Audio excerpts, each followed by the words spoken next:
निर्गमन 20 अध्याय 4 से 6 पद।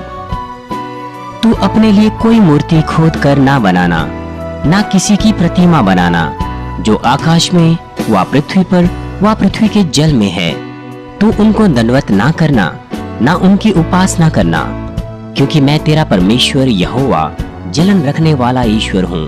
और जो मुझसे बैर रखते हैं उनके बेटों, पोतों और परपोतों को भी पितरों का दंड दिया करता हूँ। और जो मुझसे प्रेम रखते हैं और मेरी आज्ञाओं को मानते हैं उन हजारों पर करुणा किया करता हूँ। मसीह में प्रिय भाई और बहनों, 10 आज्ञाओं के ऊपर यह दूसरा सत्र है। पिछले सत्र में मैंने पहली आज्ञा के ऊपर प्रचार किया था कि तू मुझे छोड़ किसी और ईश्वर की आराधना ना करना। केवल एक ही परमेश्वर, वो परमेश्वर है जिसने मनुष्यों को रचा है, स्वर्ग और धरती को रचा है, और जो अनंत जीवन दे सकता है और मनुष्यों को आशीषें।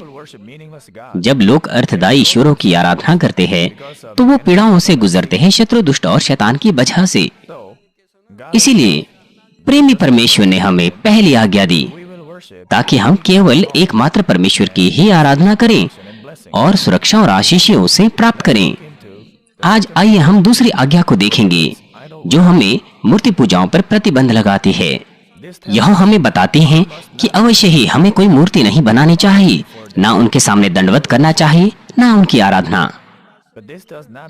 लेकिन इसका मतलब सिर्फ इतना ही नहीं है कि हमें मनुष्यों के हाथों के द्वारा बनाई हुई मूर्तियों की आराधना नहीं करनी चाहिए। यद्यपि आप ये सोचते हैं कि आप मूर्तियों की आराधना नहीं कर रहे, केवल सृष्टिकर्ता परमेश्वर की ही आराधना कर रहे हैं, तो कृपया इस संदेश को सावधानी से सुने और ढूंढने की कोशिश करें कि कहीं आपके अंदर कोई आत्मिक मूर्ति तो नहीं है। ऐसा करने के द्वारा मैं प्रभु के नाम से प्रार्थना करता हूँ कि आप अर्थदायी ईश्वरों को अपने जीवन से निकाल फेंके और परमेश्वर की आशीषित संतान बने जिन्हें परमेश्वर प्रेम रखता है। प्रिय श्रोताओं, एक मूर्ति परमेश्वर का एक स्वरूप होता है जिसका कोई आकार नहीं होता, जो कि आराधना का एक विषय होता है। वो मनुष्यों की, जानवरों की, कीड़ों मकोड़ों की, पक्षियों की या समुद्र में जीवित प्राणियों की, सूरज या चांद या तारों की, या फिर कल्पना की हुई चीजों की मूर्तियां पेड़ों से, चट्टानों से, धातुओं से, सोना या चांदी से बनाते हैं और उनकी आराधना करते हैं। मूर्ति पूजा इन शारीरिक प्रतिमाओं को बनाना होता है, उनकी आराधना और उनकी सेवा करना होता है। मूर्तियां मनुष्यों के द्वारा बनाई जाती है, उनमें कोई जीवन नहीं होता और उनके पास कोई योग्यता या सामर्थ्य नहीं होती कि हमें उत्तर या आशीषें दें। इसीलिए यदि मनुष्य जो बहुमूल्य तौर पर सृष्टिकर्ता परमेश्वर के स्वरूप में रचा गया है, अगर मूर्तियों की पूजा करे जो मनुष्यों के हाथों से बनाई जाती हैं और उनसे उनके सामने आशीषें मांगे, तो यह कितनी मूर्खता है और कितनी नीचता है। इसीलिए यशायाह 46 अध्याय 6 से 7 पद कहता है, जो थैली से सोना उंडेलते व कांटों में चाबी तोलते हैं, जो सुनार को मजदूरी देकर उससे देवता बनवाते हैं, तब वे उसे प्रणाम करते वरन दंडवत भी करते हैं। वे उसको कंधे पर उठाकर लिए फिरते हैं, वे उसे उसके स्थान में रख देते और वह वहीं खड़ा रहता है। वह अपने स्थान से हट नहीं सकता। यदि कोई उसकी दुहाई भी दे तो अभी वह सुन नहीं सकता, ना उसकी विपत्ति से उसका उद्धार कर सकता है। क्या वो सुनते हैं? क्या वो सांस लेते हैं? क्या उनमें रक्त बहाव होता है? क्या उनके अंदर कोई जोश होता है? लोग उनके कान बनाते हैं, उनके नाक बनाते हैं, उनके मुंह बनाते हैं, लेकिन क्या आपने कभी उनमें से किसी को अपने मुंह को हिलाते हुए देखा है? क्या आपने देखा है या नहीं? यहाँ पर लिखा है कि यदि कोई उसकी दुहाई भी दे तो भी वह उसकी सुन नहीं सकता, ना विपत्ति से उसका उद्धार कर सकता है। ना केवल ईश्वरों की प्रतिमा बनाना वरन ताबीजों पर भरोसा रखना, मरे हुए लोगों की आराधना करना या कोई और जादू टोना या जादूगरी करना से किसी को अपने मुंह को हिलाते हुए देखा है? क्या आपने देखा है या नहीं? यहाँ पर लिखा है कि यदि कोई उसकी दुहाई भी दे तो भी वह उसकी सुन नहीं सकता, ना विपत्ति से उसका उद्धार कर सकता है। न केवल ईश्वरों की प्रतिमा बनाना, वरन ताबीजों पर भरोसा रखना, मरे हुए लोगों की आराधना करना या कोई और जादू टोना या जादूगरी करना, ये सब मूर्ति पूजा से संबंध रखता है। लोग ताबीजों पर विश्वास करते हैं कि वो विपत्तियां दूर करते हैं या आशीषें लाते हैं, लेकिन होता बिल्कुल इसके विपरीत है। अगर आप आत्मिक क्षेत्र को देखें तो बुरे भूत और दुष्ट आत्माएं ताबीजों और मूर्तियों के आसपास खड़े रहते हैं और इनकी वजह से विपत्तियां और आजमाइशें लोगों के जीवन में आती है। इसीलिए आपको इसे अपने मन में रखना चाहिए कि कोई और मूर्ति नहीं, केवल परमेश्वर ही आशीषें ला सकता है और मूर्तियां केवल विपत्तियां लाती है। तो फिर क्यों लोग इन अर्थ रहित प्रतिमाओं को बनाते हैं और उनकी आराधना करते हैं? वो इसीलिए क्योंकि मनुष्य के अंदर ये गुण है कि जब वो अपने हाथों से छूते हैं और अपनी आंखों से देखते हैं, केवल तभी संतुष्ट होते हैं। निर्गमन 32 अध्याय में इस्राएल के लोग जो मिस्र से बाहर निकले, उन्होंने परमेश्वर की सामर्थ्य के अद्भुत कार्यों का अनुभव लिया, लेकिन उन्होंने मूर्तियां बनाई और उनकी आराधना किया। इसे परमेश्वर को क्रोधित किया। परमेश्वर ने मूसा को इस्राएल के राष्ट्र को एक अगुवे के तौर पर दिया और उन्होंने उसकी सेवा और अनुसरण ऐसे किया जैसे मानो वो परमेश्वर के साथ थे। लेकिन जब मूसा उनसे दूर था परमेश्वर की आज्ञाओं को पाने के लिए, तो वो इंतजार नहीं कर पाए। उन्होंने मूर्ति बनाई, उन्होंने एक बछड़े की मूर्ति बनाई और उन्हें अपने परमेश्वर के तौर पर स्थापित किया, जिसने उन्हें मिस्र से बाहर निकाला। इसके कारण परमेश्वर का क्रोध इस्राएलियों पर आ पड़ा। परमेश्वर आत्मा है, वो हमारी भौतिक आंखों से दिखाई नहीं दे सकता और ना ही उसकी कोई भौतिक प्रतिमा हम बना सकते हैं। इसीलिए अवश्य ही हमें कोई ना तो प्रतिमा बनानी चाहिए, ना परमेश्वर के रूप में उसकी आराधना करनी चाहिए। लेकिन कुछ मामलों में कुछ विश्वासी वो स्वयं से मूर्ति बनाते हैं उन चीजों की जो वास्तविकता में मूर्ति नहीं होती और उनकी सेवा करते हैं। उदाहरण के लिए वो चित्रकारी बनाते हैं, उसकी आराधना और उससे प्रार्थना करते हैं, या फिर यीशु की तस्वीर बनाते हैं, या कुंवारी मरियम के स्वरूप की आराधना करते हैं, या फिर विश्वास के दूसरे पिताओं की। रोम में संत पतरस के कैथेड्रल में ऐसी बहुत सी मूर्तियां हैं वहां उसमें। परंतु यह भी मूर्ति पूजा है जिसका परमेश्वर विरोध करता है। कुंवारी मरियम या फिर विश्वास के पूर्वज वो सब के सब प्राणी हैं और वो आराधना का विषय नहीं है।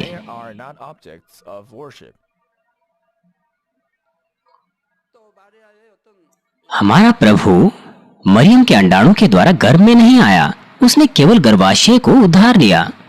केवल सृष्टिकर्ता परमेश्वर पिता, पुत्र और पवित्र आत्मा वो है जो हमारी आराधना की वस्तु है, आराधना का उद्देश्य है और उन्हीं से हम प्रार्थना करते हैं।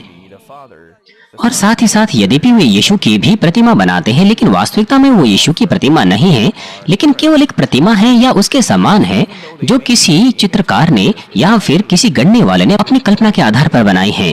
अलग अलग चित्रकार अलग अलग कल्पनाओं के आधार पर अलग अलग तस्वीरें बनाते हैं। उनमें से प्रत्येक यीशु के चेहरे को अलग अलग बनाते हैं। आज बहुत सी कलीसियाएं ऐसी तस्वीरें लटकाते हैं ये कहते हुए कि वो यीशु है। ये बड़ी दुख भरी बात है। और साथ ही साथ उनकी त्वचा की रंग क्या है? अफ्रीका के लोग अपने समान ही यीशु को बनाते हैं और अपने अपने स्थान के अनुसार अपने रंगों में वो उसको बनाते हैं। कोरियन उनको अपने रंगों में बनाते हैं, फिर वो कहते हैं कि वो यीशु है। क्या ये सही है? यीशु केवल एक है, क्या उसके ऐसे अलग अलग रूप होंगे? ये केवल कल्पनाएं हैं जो अलग अलग चित्रकारों के द्वारा आई हैं या फिर गढ़ने वालों से। क्या हमें यीशु के रूप में उनकी आराधना करनी चाहिए? हमें वो नहीं करना चाहिए।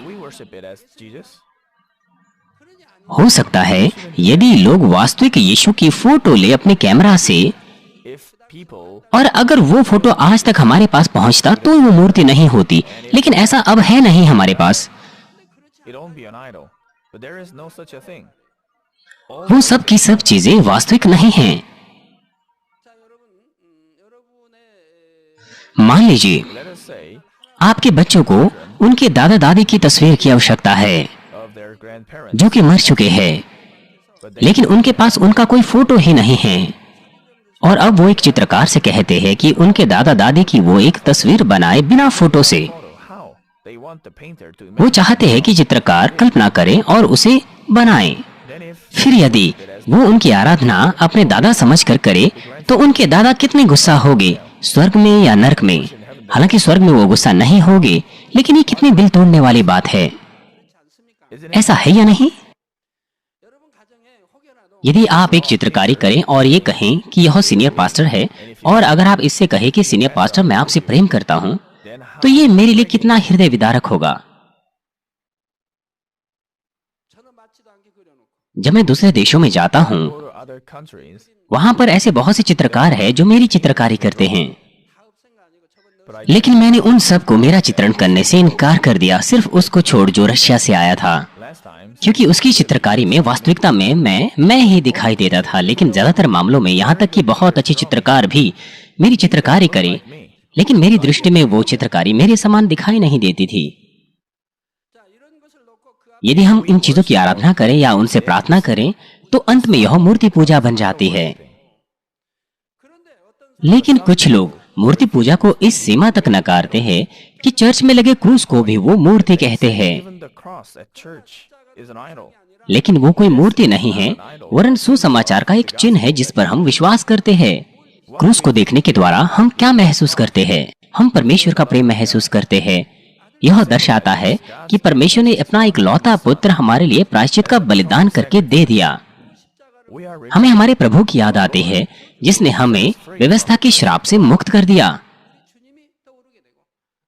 यह हमारे प्रभु को दर्शाता है जिसने हमारे पापों को मुक्त कर दिया क्रूस पर चढ़ने के द्वारा और अपना लहू बहाने के द्वारा। यीशु ने लकड़ी के उस क्रूस को उठाया पापियों के लिए और अपना बहुमूल्य लहू बहाने के द्वारा मर गया। इसलिए क्रूस को देखने का कारण यह है कि हम यीशु के बहुमूल्य लहू को याद करते हैं और उद्धार के अनुग्रह को। इसीलिए क्रूस ना तो अपने आप में कोई आराधना का विषय है और ना ही मूर्ति है, यह सिर्फ एक चिन्ह है। और साथ ही कुछ पवित्र चित्रण जैसे कि यीशु का एक मेमने को पकड़ना या फिर अंतिम भोज का चित्रण, वो अपने आप में कोई मूर्ति नहीं है, वो केवल एक चित्रण है जिसमें यीशु की सेवकाई दर्शाई गई है और ये भी कि यीशु एक अच्छा चरवाहा है। हम उसकी आराधना नहीं करते, ना उस यीशु से जो चित्रण किया गया है प्रार्थना करते हैं। हम उसे आशीषें नहीं मांगते, परंतु यदि हम यीशु को चित्रित की गई तस्वीर में दर्शाते हैं या फिर किसी गढ़ी हुई वस्तु में और उसकी अगर आराधना करें तो वह मूर्ति बन जाती है। आपकी सूचना के लिए, यदि हम उन्हें कहें कि हमें मूर्तियों की पूजा नहीं करनी चाहिए, तो अभी कुछ ऐसे लोग हैं जो इस तरह से कहते हैं कि यहाँ तक कि मूसा ने भी पुराने नियम में मूर्ति बनाई। अर्थात वो इस्राएलियों के विषय में बात करते हैं जो परमेश्वर के विरोध में उस जंगल में बुड़बुड़ाने लगे और तेज विष वाले सांपों ने उन्हें डस लिया। जंगल में जब तेज विष वाले सांपों ने उन्हें डस लिया, तब मूसा ने पीतल का एक सांप बनाया और उसे ऊंचे पर लटका दिया। वो जो तेज विष वाले सांपों से डसे हुए थे, जब उन्होंने परमेश्वर के वचन का पालन किया और सांप को देखा तो वो बचाए गए। जिस कारण से परमेश्वर ने मूसा को पीतल की उस सांप की प्रतिमा को बनाने की अनुमति दी थी, वो इसीलिए नहीं थी कि लोग उसकी आराधना करें, वरन परमेश्वर ने उसे हमें दिया एक चिन्ह के तौर पर भविष्य के लिए कि यीशु मसीह हमें व्यवस्था के श्रापों से बचाएगा। यह एक चिन्ह था जो भविष्य में होगा। यह दर्शाता है कि जिस प्रकार से उन लोगों ने जिन्होंने पीतल के सांप को देखा वो अपने पापों के कारण नहीं मरे, उसी प्रकार से वो आत्माएं जो अपने पापों के कारण मृत्यु के मार्ग की ओर जा रही है, जब वो क्रूस पर लटके हुए यीशु पर विश्वास करते हैं, अपने प्रभु के तौर पर उसे ग्रहण करते हैं, तो वो बचाए जाएंगे और जीवन पाएंगे। वो जो इसे गलत सोचते हैं, ये सोचते हुए कि यहाँ तक कि मूसा ने भी मूर्ति बनाई, वो इसीलिए ऐसा कहते हैं क्योंकि वो इसके आत्मिक अर्थ को नहीं समझते। और इससे भी बढ़कर बहुत लंबे समय के बाद जब राजा हिजकिय्याह ने तमाम मूर्तियों को हटा दिया, दूसरा राजा 18 अध्याय 4 पद में लिखा है, उसने ऊंचे स्थान गिरा दिए, लाठों को तोड़ दिया, अशेरा को काट डाला और पीतल का जो सांप मूसा ने बनाया था उसको उसने इस कारण चूर चूर कर दिया कि उन दिनों तक इजरायली उसके लिए धूप जलाते थे और उसने उसका नाम नहुशतान रखा। यह हमें एक बार फिर से बताता है कि जो पीतल का सांप था वो परमेश्वर की इच्छानुसार बनाया गया, लेकिन इसका इस्तेमाल आराधना की विषय वस्तु के तौर पर नहीं किया गया था। प्यारे दर्शकों, अब तक मैंने आपको मूर्तियों के प्राथमिक अर्थ के विषय में वर्णन किया, लेकिन जो सबसे ज्यादा महत्वपूर्ण है वो आत्मिक अर्थ है जो इस आज्ञा में पाया जाता है। इसके आत्मिक अर्थ के भाव में वो सब की सब चीजें मूर्ति पूजाएं हैं जिनसे हम परमेश्वर से भी बढ़कर प्रेम रखते हैं। मूर्ति पूजाएं ना केवल बुद्धा की तस्वीर के आगे या फिर किसी अनुष्ठान की मेज के आगे दंडवत करना ही नहीं है। यदि आप अपनी अभिलाषा का अनुसरण करें या फिर आपका प्रेम आपके माता पिता, पति पत्नी या बच्चों के लिए परमेश्वर से बढ़कर हो, तो फिर वो आपके लिए मूर्तियां बन जाते हैं। उस व्यक्ति के लिए जो आपसे सबसे बढ़कर प्रेम रखता है और सबसे बढ़कर आपका आदर करता है, तो आप उसके लिए मूर्ति बन जाते हैं। लेकिन इसका अर्थ यह नहीं कि आपको केवल परमेश्वर से ही प्रेम रखना है, बाकी सब कुछ छोड़ देना है। उदाहरण के लिए ये बहुत स्पष्ट है कि संतानों को अपने माता पिता को सत्य में प्रेम रखना चाहिए, और परमेश्वर भी हमें कहता है कि हम अपने माता पिता का आदर करें। लेकिन अगर हम सत्य का उल्लंघन करें सिर्फ इसलिए क्योंकि हम अपने माता पिता से प्रेम रखते हैं, तो फिर यह मूर्ति पूजा के समान है, क्योंकि इसका अर्थ यह है कि हम परमेश्वर से बढ़कर अपने माता पिता से प्रेम रखते हैं। उदाहरण के लिए मान लीजिए आपके अविश्वासी माता पिता, उनको पसंद नहीं है यदि आप रविवार को चर्च जाएं। यहाँ पर अगर आप अपने माता पिता को खुश करने के लिए विश्राम दिन का उल्लंघन करते हैं, तो इसका अर्थ यही है कि आप परमेश्वर से बढ़कर माता पिता से प्रेम रखते हैं। ये ना केवल परमेश्वर को हताश करेगा, वरन इससे बढ़कर हम ये कह नहीं सकते कि आप अपने माता पिता से भी सचमुच प्रेम करते होंगे। अगर आप सचमुच किसी से प्रेम रखते हैं, तो आप उस जन की अगुवाई उद्धार पाने के लिए और अनंत जीवन पाने के लिए करेंगे। ये सच्चा प्रेम है। इसीलिए आपको विश्राम दिन को स्वयं पवित्र मानना चाहिए, और साथ ही साथ आपको प्रार्थना करनी है, अपने माता पिता को प्रचार करना है। तभी हम कह सकते हैं कि आप वास्तविकता में उनसे प्रेम रखते हैं और उनका आदर करते हैं। माता पिता होने के नाते भी यह यही है। अगर आप सचमुच अपने बच्चों से प्रेम रखते हैं, तो सबसे पहले आपको परमेश्वर से प्रेम रखना चाहिए, और परमेश्वर में आपको अपने बच्चों से प्रेम रखना चाहिए। चाहे आप उन्हें कितनी ही सुरक्षा देने की कोशिश करें, तो भी मनुष्यों का हाथ किसी को भी शत्रु, दुष्ट और शैतान के हाथों से बचा नहीं सकता। आप उन्हें चंगा नहीं कर सकते अगर उन्हें असाध्य रोग लग जाएं, और अगर वो छोटे हैं तो आप उन्हें लंबा नहीं कर सकते। लेकिन जब माता पिता परमेश्वर का भय मानते हैं और अपने बच्चों को परमेश्वर के हाथों में सौंप देते हैं और प्रभु में उनसे प्रेम रखते हैं, तो परमेश्वर स्वयं उनको पालेगा। वो उन्हें आत्मिक और शारीरिक स्वस्थ देगा, और साथ ही साथ उन्हें संपन्न बनाएगा सब बातों में। पति पत्नी के प्रेम के बीच में भी ऐसा ही है। वो लोग जो परमेश्वर के सच्चे प्रेम को नहीं जानते, वो एक प्रकार का शारीरिक प्रेम करेंगे।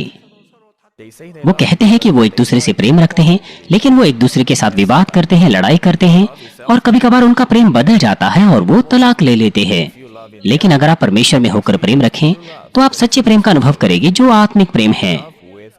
आप सच्चे और सुंदर प्रेम के साथ प्रेम रखेंगे, जो गुस्सा नहीं करता, अन्यायी तौर पर कार्य नहीं करता, ना ही अपने बारे में सोचता और ना ही कभी बदलता है।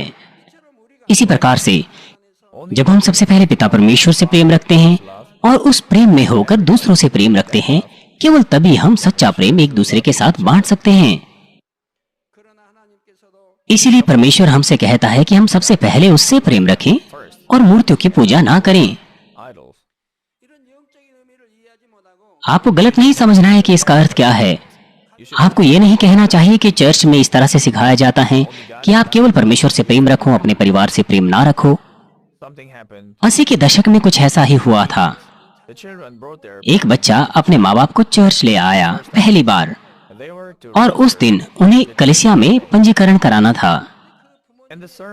और उस दिन का संदेश परमेश्वर को सबसे पहले प्रेम करने के विषय में था, क्योंकि मैं कह रहा था कि हमें सबसे पहले परमेश्वर से प्रेम रखना है। तो उन माता पिता को बुरा लग गया, और इससे भी बढ़कर मैं उन्हें बता रहा था कि परमेश्वर हमारी आत्मा का पिता है और हमारे शरीर का भी पिता है।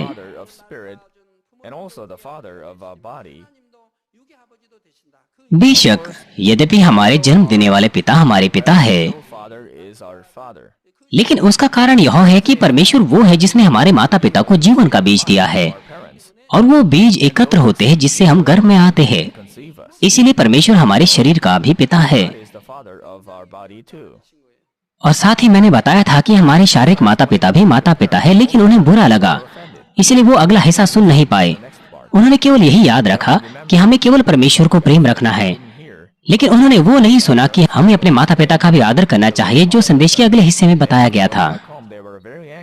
और फिर वापस घर जाने के बाद वो बहुत क्रोधित थे और उन्होंने चर्च में पंजीकरण नहीं कराया। वो पहला हिस्सा जो उन्होंने सुना था, उन्होंने उसे गलत समझा, और उसके बाद यद्यपि बाद में कुछ अच्छा बताया भी गया, वो उसे सुन नहीं पाए।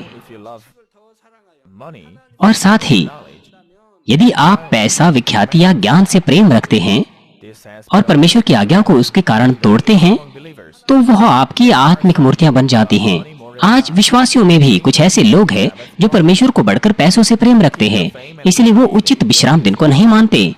विख्याति और अधिकार का आनंद लेने के लिए वो इस संसार में आनंद लेते हैं।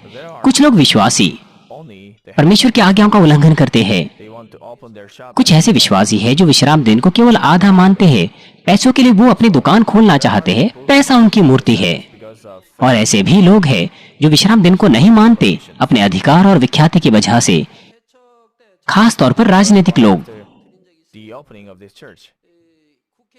इस कलीसिया की शुरुआत के तुरंत बाद की बात है। Came to our 7 पार्लियामेंट के सदस्य हमारे चर्च में आए। by residence. वो मेरे घर पर आए। It was in 85. ये 85 के दशक की बात है। 7 of them came. उनमें से 7 लोग आए Them had diabetes. और उनमें से एक को मधुमेह था। वो प्रार्थना को ग्रहण करने के लिए आया और दूसरे लोग उसके साथ आए। They received prayer. प्रार्थना को ग्रहण करने के बाद उन्होंने कहा कि वो मार्निंग चर्च में पंजीकरण कराएंगे। So how वो 7 के साथ। they were इसलिए ये कितना अच्छा था क्योंकि वो हमारे चर्च में पंजीकरण कराने वाले थे। लेकिन उसके बाद उन्होंने क्या कहा? that उन्होंने जो कहा वो बड़ा हताशाजनक था। they would register उन्होंने कहा कि वो पंजीकरण तो कराएंगे लेकिन रविवार को चर्च में नहीं आएंगे। बजाय इसके वो बुधवार की सभा में आने की कोशिश कर रहे थे। Wednesday service. उन्होंने ये भी नहीं कहा कि वो आएंगे, लेकिन उन्होंने कहा कि वो कोशिश करेंगे और उन्होंने बताया कि क्यों वो रविवार की सभाओं में नहीं आएंगे। अगर वो चर्च आते रविवार की सभाओं में शामिल होने के लिए, To attend Sunday service, तो अगली बार उन्हें चुना नहीं जाता। elected रविवार को उन्हें बहुत सी शादियों के उत्सव में जाना था और अगर वो नहीं जाते weddings. तो ना केवल वो परिवार वरन उनके रिश्तेदार भी उनसे दूर हो जाते। इसलिए उनको उनके वोट नहीं मिलते। Families, but इसलिए उन्होंने मुझसे कहा कि रविवार को मैं उनकी इस बात को समझूं, लेकिन मैंने कहा नहीं। आप जानते हैं क्यों? asked me to understand them on Sundays. क्योंकि वो लोग हैं जिन पर दूसरे लोग भी दृष्टि करते हैं। और अगर वो ये कहे They were supposed to be people whom others कि वो प्रभु पर विश्वास करते हैं लेकिन विश्राम दिन को भी नहीं मानते, तो दूसरों पर इसका बुरा प्रभाव पड़ेगा। इसीलिए मैंने उनको इनकार कर दिया। had effect on others. इसीलिए दूसरे विश्वासियों के लिए मुझे उन्हें इनकार करना पड़ा। ऐसे बहुत से मनोरंजक हैं जिन्होंने हमारी कलीसिया में पंजीकरण कराया, लेकिन लगातार आते रहना उन्हें मुश्किल लगा। बहुत से मनोरंजक, बहुत से अभिनेता, बहुत से संगीतकार हमारे चर्च में आना चाहते थे। हालांकि पहले उनमें से बहुतों ने पंजीकरण भी कराया, But they, लेकिन लगातार वो नहीं आ पाए। क्यों? why? They had to क्योंकि उन्हें रविवार में आना था, अभ्यास करना था। attending our church. इसलिए जब वो चर्च आ रहे थे उन्हें लगा कि वो ऐसा नहीं कर पाएंगे, इसलिए उन्होंने चर्च आना छोड़ दिया। We हमें सबसे पहले परमेश्वर से प्रेम रखना चाहिए और सबसे पहले स्वर्ग की आशा हमारे पास होनी चाहिए। सबसे पहले उद्धार होना चाहिए, लेकिन उनके लिए ये मामला पहले नहीं था, इसलिए उन्होंने चर्च छोड़ दिया। if you violate the इसी प्रकार से यदि आप विश्राम दिन का उल्लंघन करते हैं अपनी संपत्ति, विख्याति या अधिकार को बनाए रखने के लिए, या फिर अगर आप संसार से समझौता करते हैं, सत्य में नहीं जीते, तो यह भी आत्मिक मूर्ति पूजा है। मैं हमारी कलीसिया के पुलिस वाले सदस्यों की प्रशंसा करता हूँ। of our church. उनके लिए विश्राम दिन को मानना बहुत मुश्किल है। It's very difficult to keep the उन्हें कभी भी बुलाया जा सकता है और बहुत बार रविवारों को उन्हें काम पर जाना पड़ता है, लेकिन हमारे चर्च के जो पुलिस वाले हैं वो हर वक्त विश्राम दिन को, प्रभु के दिन को पवित्र मानते हैं। Lord's Day all the time. वो शुक्रवार की रात्रि सभा में भी आते हैं। Friday all-night service. कभी कभार मैं उन्हें देखता हूँ कि वो बुधवार की सभा में भी आते हैं और मुझे बहुत खुशी होती है। I was so happy.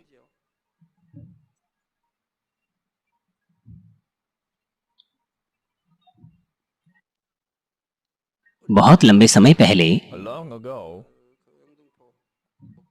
we had a man हमारे पास एक सदस्य थे working as a prisoner जो यमदोपो जेल में जेल के गार्ड के तौर पर कार्य करते थे और उनके लिए भी विश्राम दिन को मानना मुश्किल था। रविवार को उन्हें काम पर जाना पड़ता था, लेकिन तो भी वो हमेशा विश्राम दिन को पवित्र मानते थे। कैसे? He asked वो दूसरों को कहते थे कि आप रविवार को मेरे साथ बदल दीजिए, so please इसके बदले में 2 दिन अतिरिक्त काम करूंगा। इसीलिए विश्राम दिन को पवित्र मानने के लिए वो 2 दिन अतिरिक्त कार्य करते थे। इस प्रकार से उन्होंने सारे के सारे प्रभु के दिन पवित्र माने। Lord's Day like that. और वो सदस्य अब हमारी शाखा कलीसिया के पास्टर बन गए हैं। Of our branch church. और कुछ ऐसे भी लोग हैं जो अभिनेताओं को, खिलाड़ियों को परमेश्वर से बढ़कर प्रेम रखते हैं और उन्हें अपनी मूर्तियां बनाते हैं। God and make them their idols. हमारे कलीसिया के भी कुछ ऐसे सदस्य हैं जो मनोरंजक स्थानों पर कार्य करते हैं। आपको वो पसंद आ सकते हैं जो अभिनय करने में अच्छे हैं या खेलों में अच्छे हैं, Those who are good लेकिन वो कभी भी मूर्तियां नहीं बननी चाहिए जिनको आप परमेश्वर से आगे रखो। idols that are put ahead of God. उदाहरण के लिए कुछ ऐसी बहुत सी परफॉर्मिंग आर्ट्स टीमें हैं कलीसिया में। There are also आप उनमें से किसी को पसंद कर सकते हैं क्योंकि वो बहुत अच्छा गाते हैं, who may like वो बहुत ही प्रतिभावान हैं, बहुत अच्छे हैं, लेकिन वो आपके लिए मूर्तियां नहीं हैं। and talented. उसी प्रकार से आप इस संसार के मनोरंजकों को पसंद कर सकते हैं, लेकिन अगर आप उन्हें हर वक्त अपने हृदय में रखें, उनसे अपने हृदय में प्रेम रखें, पिता परमेश्वर से बढ़कर, तो फिर आप उनकी वजह से पिता परमेश्वर से दूर और दूर होते जाएंगे।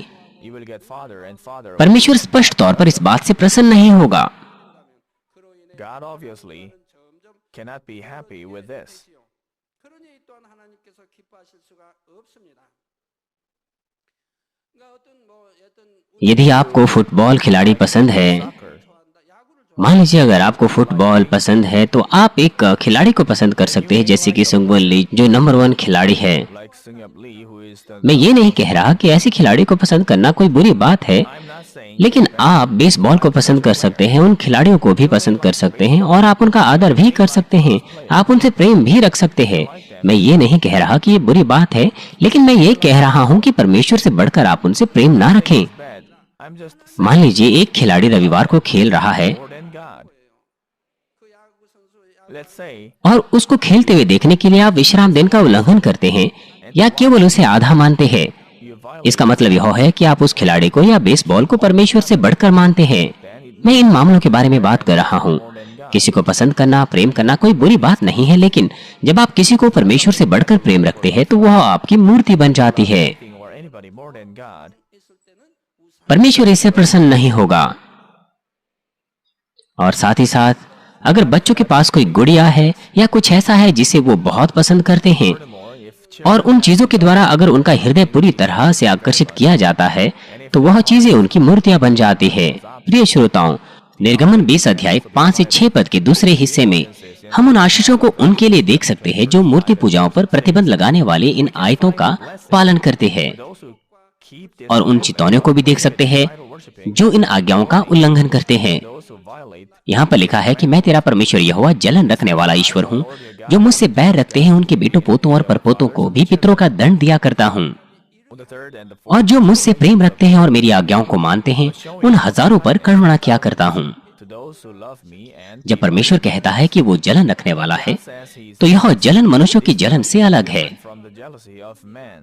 मनुष्यों की जलन वो उनके शारीरिक भावों से उत्पन्न होती है और यह गंदी होती है, बुरी होती है और दूसरों को हानि पहुंचाती है। And harmful to others.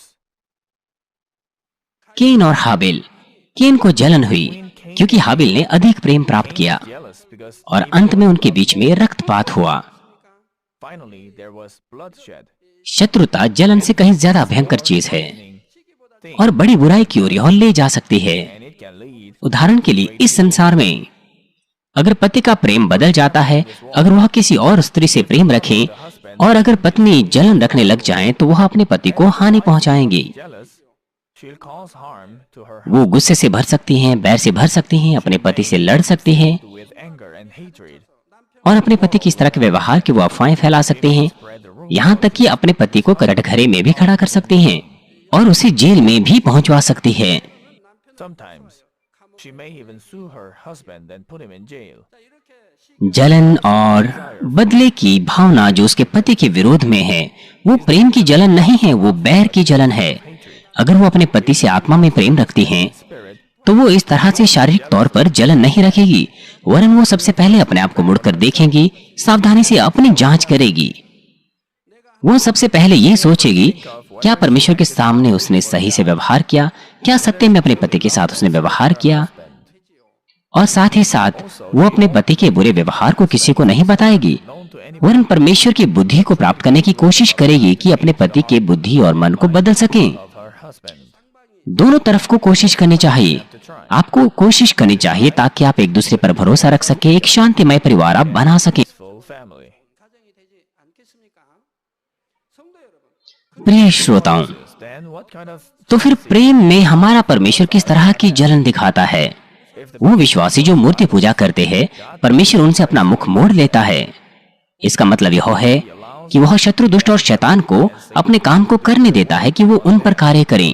then some people और फिर कुछ लोग कहते हैं कि परमेश्वर तो डरावना परमेश्वर है, कैसे वो ऐसे ही अपना मुख हमसे जलन के कारण इस तरह से मोड़ सकता है, जबकि वो तो एक प्रेमी परमेश्वर है। परमेश्वर स्वयं से विपत्ति नहीं देता है, but he has to give वरन उसको उन्हें शैतान के हाथों में सौंपना पड़ता है, न्याय के नियम के अनुसार उनके पाप की वजह से। इसीलिए जब अलग अलग आजमाइशों से या विपत्तियों से पीड़ित रहते हैं तो वो हृदय में दीन हो जाते हैं। फिर वो अपने गलत कामों का एहसास करते हैं, उससे पश्चाताप करते हैं और फिर वापस परमेश्वर के पास आते हैं। अर्थात परमेश्वर की जलन वो प्रेम की जलन है। jealousy of love. पति और पत्नी के बीच की जलन वो बुराई से आती है, प्रेम की वजह से नहीं होती।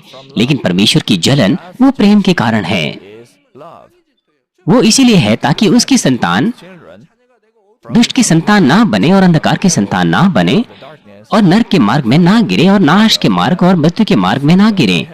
परमेश्वर अपना मुख मोड़ता है ताकि वो पश्चाताप कर सके, मन फिरा सके, ताकि वो ज्योति में आ सके और स्वर्ग के राज्य की ओर आ सके। अन्यथा वो अंधकार के जुए से मुक्त नहीं हो पाएंगे और अंत में वो मृत्यु के मार्ग में नाश हो जाएंगी। इसीलिए परमेश्वर को कभी कभार अपने मुख को मोड़ना पड़ता है ताकि वो उनकी अगुवाई ज्योति में कर सके। this is ये है परमेश्वर के प्रेम की जलन। 미움의 질투가 아니라 ये बैर की जलन नहीं है, वरन प्रेम की जलन है। so he cannot इसीलिए वो अपना मुख मोड़ लेता है। 바로 이것이 하나 this is ये है परमेश्वर की जलन का परिणाम। इसी प्रकार से likewise परमेश्वर की जलन वो उसके सच्चे प्रेम का इजहार है कि वो अपनी संतान को नरक में गिरने से, नाश में गिरने से रोक सके और उनकी अगुवाई अनंत जीवन की ओर कर सके। यदि परमेश्वर जलन नहीं रखें और अपना मुख ना मोड़ें और लगातार विश्वासियों को माफ करते रहे, चाहे वो कितना ही पाप क्यों ना करे, तो फिर क्या होगा उन विश्वासियों का? what would happen वो अपना मन अपने गलत कामों से नहीं फिराएंगे they और इस प्रकार से उनके पाप एक बार दोहराए जाएंगे, फिर दूसरी बार, फिर बहुत बार वो पाप होते रहेंगे और अंत में वो नरक में गिर जाएंगे, अनंत मृत्यु में। प्रिय श्रोताओं, परमेश्वर सृष्टि करता है, वो हमारा स्वर्गीय पिता है। उसने उद्धार का मार्ग तमाम मनुष्यों के लिए खोल दिया अपने इकलौते पुत्र को बलिदान करने के द्वारा। out his one and only son as a sacrifice. वो हमारे जीवन को नियंत्रित करता है और उन्हें आशीष देता जो उसका भय मानते हैं। Blesses those who fear him. 그런데도 사람이 परंतु जब हम मनुष्य परमेश्वर को छोड़ मूर्तियों से ज्यादा प्रेम रखते हैं और उनकी आराधना करते हैं, तो परमेश्वर से बैर रखता है। High treason. यह परमेश्वर के सम्मुख एक राजद्रोह के समान है, जो कि एक राजा है।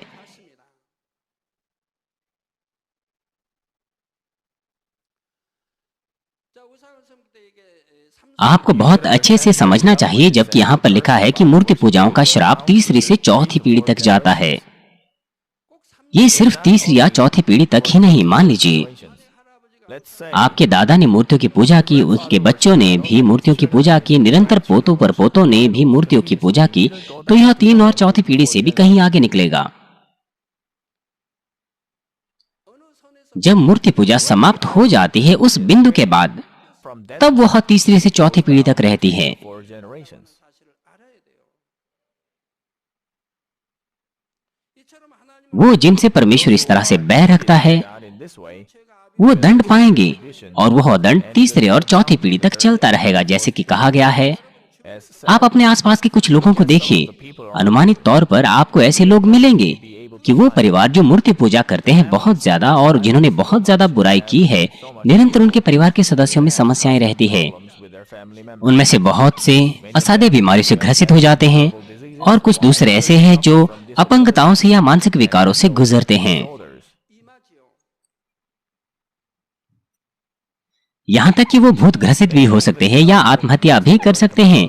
आर्थिक मुश्किलों के साथ साथ अलग अलग मुश्किलें और परेशानियां उनके जीवन में रहती हैं और अगर ये विपत्तियां निरंतर चलती रहती है पीढ़ी दर पीढ़ी, तो वो पूरी तरह से परिवार बिखर जाएगा और ठीक नहीं हो पाएगा। able to recover. परंतु इसका क्या कारण है कि परमेश्वर ने इसे स्पष्ट नहीं किया कि जो दंड है वो चौथी पीढ़ी तक जाएगा, वरन उसने ये कहकर कि तीसरी से चौथी पीढ़ी तक रहेगा, यहाँ पर एक स्थान छोड़ दिया। ये परमेश्वर की कृपा है। अर्थात यद्यपि पूर्वजों ने बहुत ज्यादा मूर्ति पूजा की है और परमेश्वर के विरोध में खड़े हुए हैं, लेकिन अगर उनमें से उनका कोई भी वंश पश्चाताप करता है, परमेश्वर की खोज करता है, उनका पूरा परिवार नाश होने से पहले, तो वह परिवार परमेश्वर की कृपा को प्राप्त करेगा और वो विपत्ति वहां रुक जाएगी। Will stop. लेकिन जब पूर्वजों ने बहुत ज्यादा बुराई एकत्र की हो, परमेश्वर के विरोध में खड़ा होकर और मूर्ति पूजाएं बहुत ज्यादा की हो, तो फिर उन बच्चों के लिए भी आसान नहीं होता है कि वो परमेश्वर पर विश्वास करें। यद्यपि उन्होंने प्रभु को ग्रहण भी कर लिया, तो भी उनके पूर्वजों के साथ उनके आत्मिक बंधन बंधे होते हैं, इसलिए मसीह जीवन को जीने में उनको मुश्किलें आती है।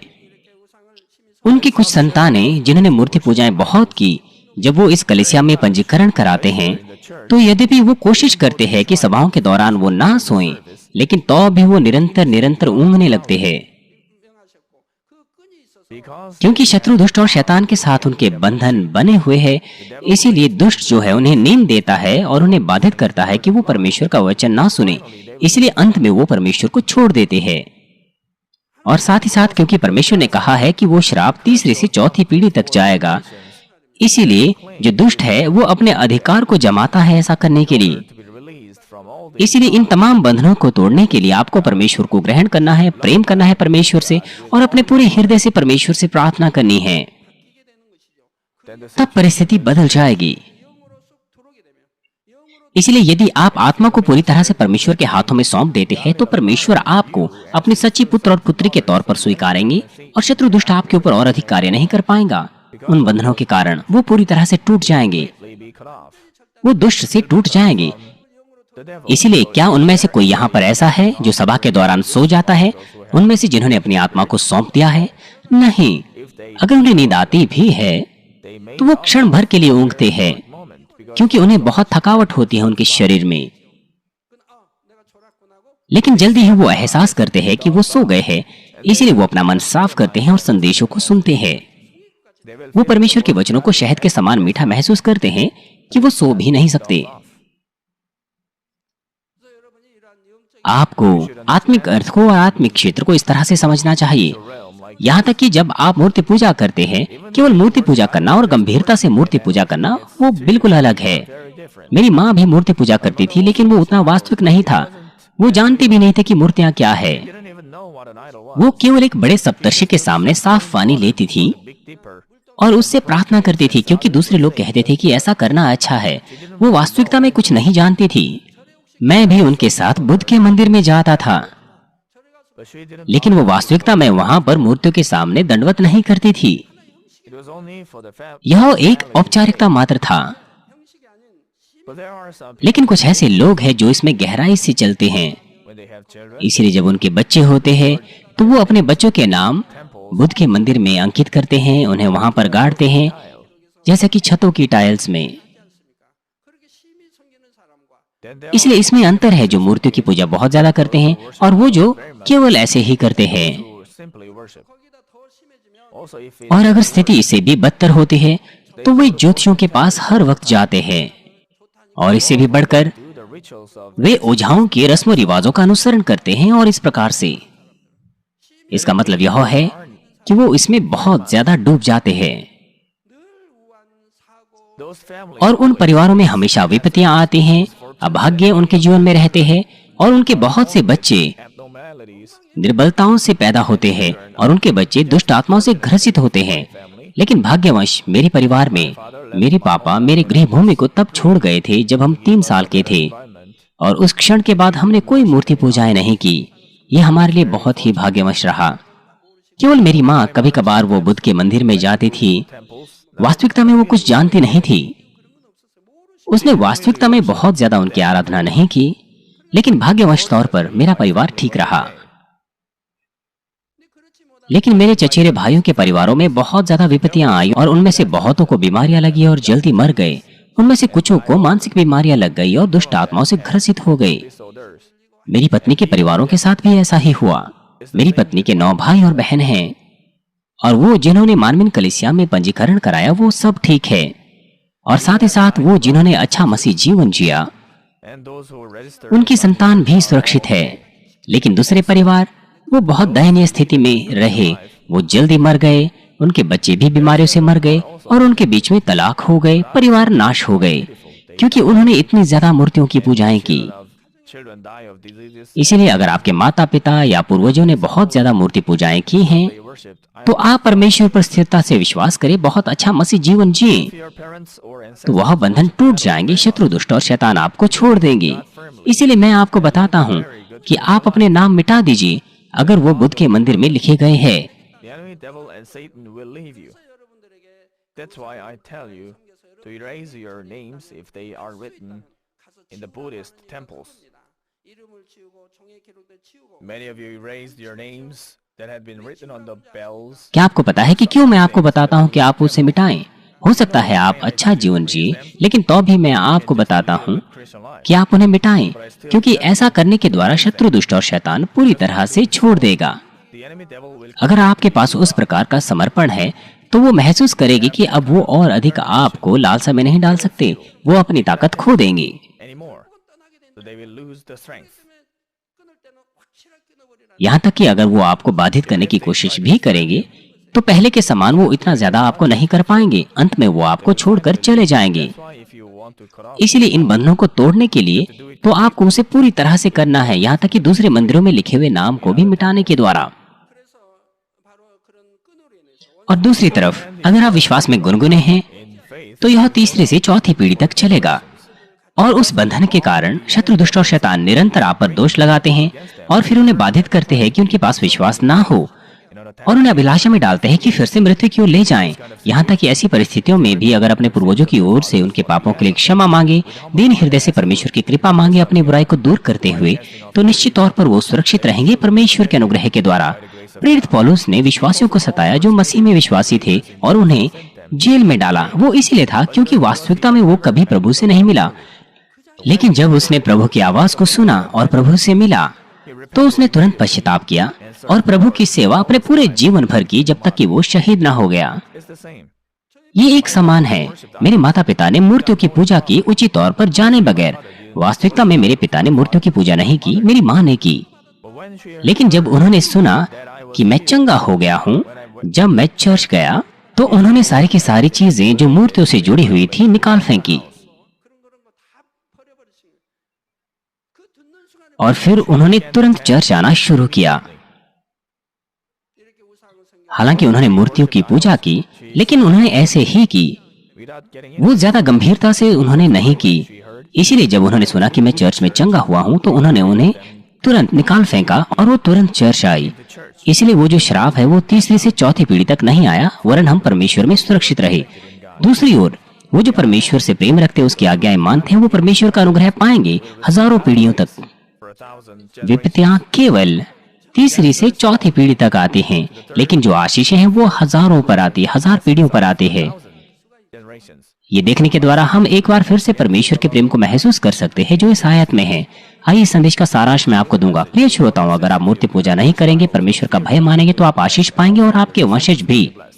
लेकिन इसका मतलब यह नहीं कि सारे के सारे वंशज आशीष पाएंगे सिर्फ इसलिए कि उनके पूर्वजों ने परमेश्वर की आराधना अच्छे से की। Not very well.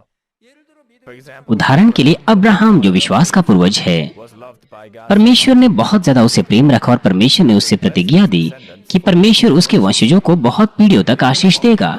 लेकिन यहाँ तक कि अब्राहम के वंशजों में भी जिन्होंने परमेश्वर का भय नहीं माना, उन्होंने आशीषें नहीं पाई। उनका परमेश्वर से कोई लेना देना नहीं रहा। आपको अपने बच्चों को भी अच्छे से शिक्षा देनी चाहिए कि वे परमेश्वर से प्रेम रखें और आपको एक उदाहरण स्थापित करना चाहिए।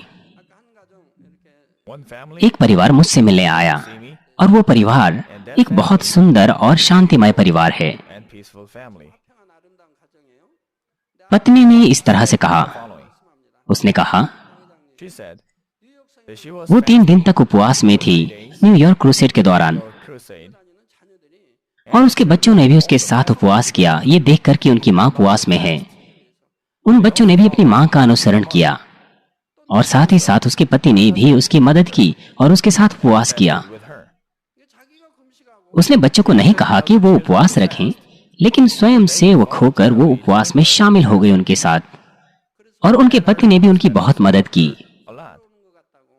She said, और उन्होंने कहा कि ऐसा लगता है कि उनका परिवार आत्मा में जा रहा है।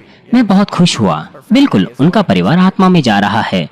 ये एक शांतिमय परिवार है, परमेश्वर से आशीषें पा रहा है। वो इसीलिए क्योंकि उन्होंने सबसे पहले परमेश्वर से प्रेम रखा।